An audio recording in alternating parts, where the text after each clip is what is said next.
Hello friends, welcome to my channel. કેમ છો? મજામાં? અને વીણા સીવણ ક્લાસમાં તમારું સ્વાગત છે. તો આજથી આપણા વીણા સીવણ ક્લાસના વિડીયો શરૂ થાય છે. તો આપણે શરૂઆતથી એન્ડ સુધી ધીમે ધીમે સીવણ શીખવાનું છે. તો આપણે સ્ટેપ બાય સ્ટેપ સીવણ શીખવાનું છે. કોઈ પણ વસ્તુ અધૂરી નથી છોડવાની. તો શરૂઆતથી જે થતું હોય તે લઈ અને આપણે એન્ડ સુધી આપણે સીવણ શીખીશું. તો આજના વિડીયોમાં આપણે અલગ અલગ શેપમાં સિલાઈ લગાવતા શીખીશું. તો જે લોકોને આવડે છે સિલાઈ લગાવતા એ લોકોનો તો કંઈ વાંધો નથી, પણ જેમને નથી આવડતું એમને અલગ અલગ શેપમાં સિલાઈ લગાવવી જરૂરી છે, એ શીખવું જરૂરી છે. તો આપણે અલગ અલગ શેપની સિલાઈ લગાવતા શીખીશું.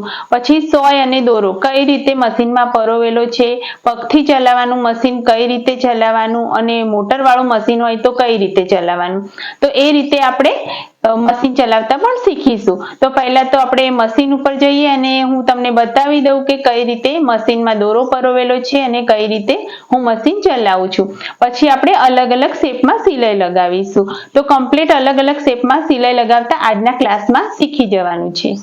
તો ફ્રેન્ડ્સ, આપણી પાસે આ રીતનું મશીન છે અને આ મશીન ઉપર આપણે સિલાઈ લગાવતા શીખવાનું છે. આ બીજું મશીન છે, આની પણ આ શું ડાયરેક્ટ મોટરથી જ ચાલે છે, એટલે આપણે આ મશીન ઉપર નહીં શીખીએ. અને આ મશીન છે આપણું પગથી પણ ચાલે અને મોટરથી પણ ચાલે. જો પગથી ચાલતું હોય તો અહીંયા જે નીચેનું પૈડું છે, તો આ નીચેના પૈડાથી ઉપર આ રીતની દોરી હોય.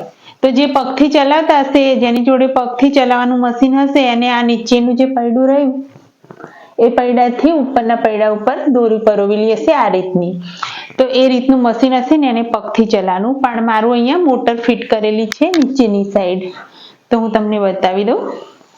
તો આ રીતે આપણે અહીંયા મોટર ફિટ કરેલી છે. તો આ પણ મોટરથી જ ચાલે છે, પણ હું તમને બતાવી દઉં કે પગથી ચલાવવાનું હોય મશીન તો તમે ડાયરેક્ટ આ રીતે દોરો અને સોય પરોવીને ડાયરેક્ટ મશીન ના ચલાવતા, પહેલા તમે પ્રેક્ટિસ કરજો.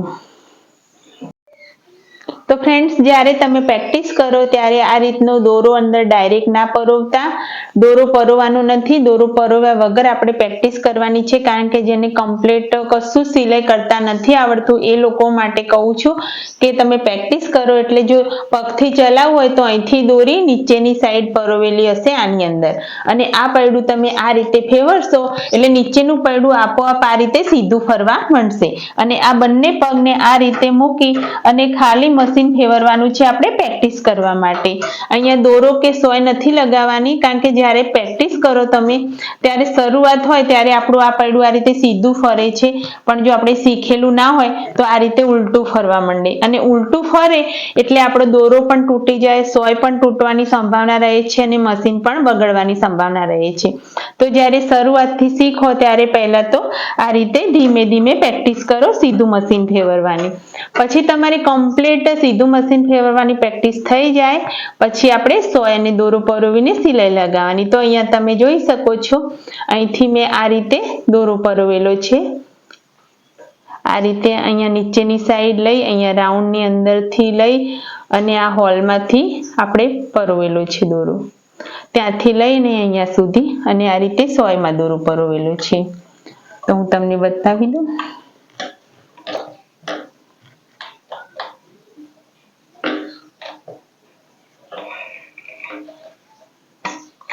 તો આ જે દોરો છે એ આપણો ઉપરનો છે, ઉપરથી આ રીતનો આવે છે જે રીલમાંથી, એ દોરો છે. અને અહીંયા નીચેની સાઈડ જે દોરો છે એ હું તમને બતાવી દઉં.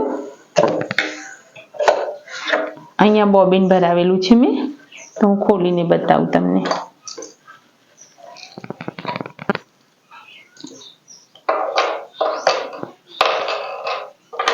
તો આ રીતે આપણે બોબિનમાં દોરો પરોવાનો છે. તો હવે હું તમને બોબિનમાં દોરો કઈ રીતે પરોવો એ હું શીખવાડીશ તમને.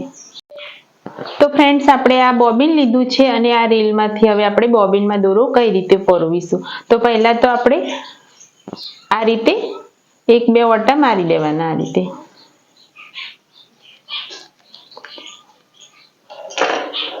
હવે આપણે આ રીતનું જે સાધન છે એ બજારમાં મળી રહેશે, એ આપણે લઈશું અને આની અંદર આ રીતે પરોવી દઈશું.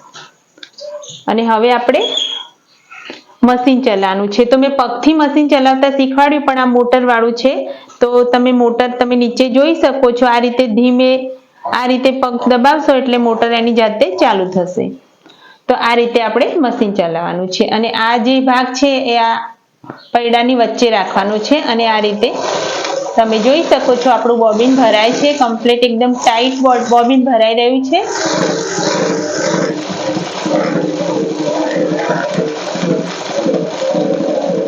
તો આપણે જેટલું ભરવું હોય એટલું આ રીતે બોબિન ભરી દેવાનું. હવે આપણી પાસે આ રીતનું સાધન ના હોય તો તમે કોઈ સોય કે પિન પણ તમે લઈ શકો છો. તો અહીંયા તમે જોઈ શકો છો આ મોટી સોય મેં લીધી છે અને આ મેં સોયની અંદર પરોવી દીધું.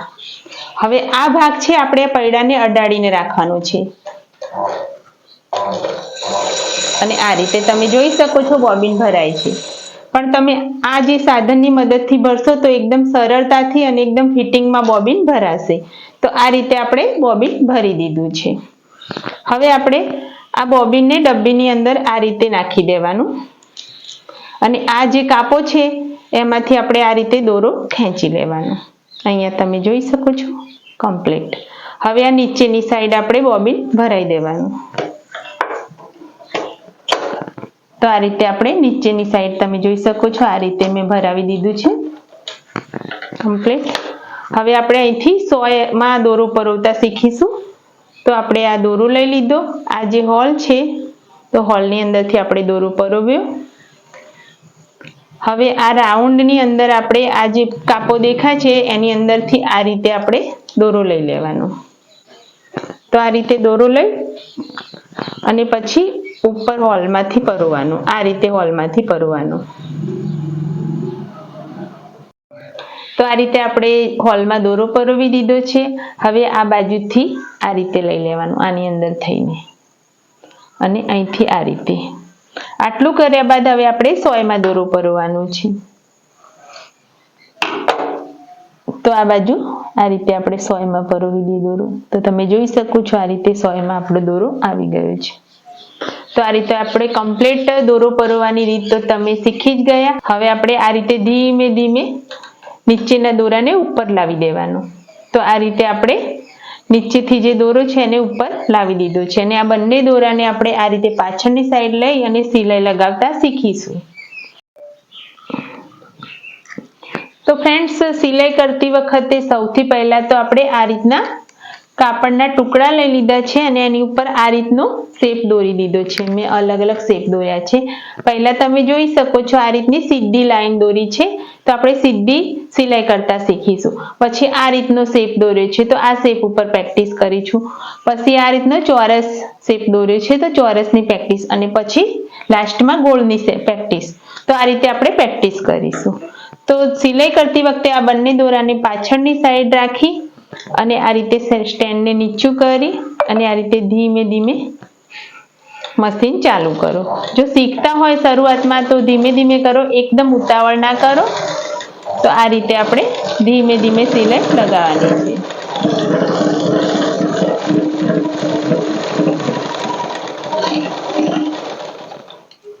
તો આ રીતે પહેલા તો સીધી લાઈનમાં સિલાઈ લગાવવાની પ્રેક્ટિસ કરો. એ રીતે તમે 1 2 3 એ રીતે મેં 3 વખત દોરી છે તો તમે વારે ઘડીએ સીધી સિલાઈ લગાવવાની પ્રેક્ટિસ કરો. હવે આપણે આ શેપ દોર્યો છે તો આ શેપ ઉપર આપણે પ્રેક્ટિસ ચાલુ કરીશું. તો આપણને પહેલા સીધી સિલાઈ લગાવશું એ તો સરળ લાગશે, પણ આની ઉપર સિલાઈ લગાવતી વખતે આપણને થોડી તકલીફ પડશે, પણ ધીમે ધીમે શીખવાનું છે. તો આ રીતે આપણે ધીમે ધીમે મશીનને ચલાવીશું. આ રીતે ધીમે ધીમે અને આ ધીમે ધીમે કાપડને થોડું જે રીતનું શેપ હોય એ રીતે આપણે કરતા જવાનું અને સિલાઈ લગાવતા રહેવાનું. તો આ રીતે તમે જોઈ શકો છો. તમે પણ ધીમે ધીમે આ રીતના શેપમાં પ્રેક્ટિસ કરતા શીખજો. સીધી સિલાઈ તો સરળતાથી લાગી જશે, પણ આ જે શેપ છે એમાં થોડી તકલીફ પડશે. તો અહીંયા તમે જોઈ શકો છો આ રીતની આપણે કમ્પ્લીટ સિલાઈ લગાવી છે અને ફિનિશિંગનું પણ ખૂબ જ ધ્યાન રાખવાનું. નીચેની સાઈડ પણ તમે ફિનિશિંગ જોઈ શકો છો. તો આ રીતે આપણે કમ્પ્લીટ શેપમાં સિલાઈ લગાવતા શીખવાનું. આટલું થઈ ગયા પછી આપણે ચોરસ શેપમાં સિલાઈ લગાવીશું. તો આ રીતે આપણે ખૂણા ઉપર સોયને આ રીતે દબાવી અને સિલાઈ લગાવીશું. હવે ખૂણો આવે ત્યાં આપણે મશીનને સ્ટોપ કરી દેવાનું. આ રીતે સ્ટોપ કરી સ્ટેન્ડને ઊંચું કરી આ રીતે કાપડને ફેરવી દેવાનું. હવે પાછું સ્ટેન્ડ નીચું કરી અને સિલાઈ લગાવવાની. ખૂણા ઉપર મશીનને બંધ કરી દેવાનું, સ્ટેન્ડને ઊંચું કરવાનું, પાછું આ રીતે સિલાઈ લગાવવાની. તો ધીમે ધીમે આ રીતે આપણે ચોરસ જે ડિઝાઇન દોરી છે એની ઉપર પ્રેક્ટિસ કરવાની છે.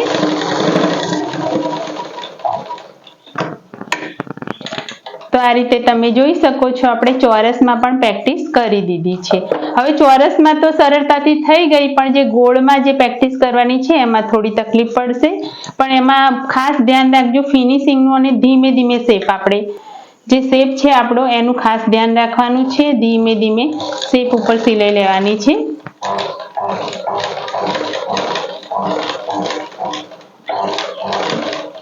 તો આ રીતે તમે ગોળ રાઉન્ડમાં સિલાઈ મારો અથવા શેપમાં સિલાઈ મારો ત્યારે મશીનની સ્પીડ થોડી ધીમે રાખો.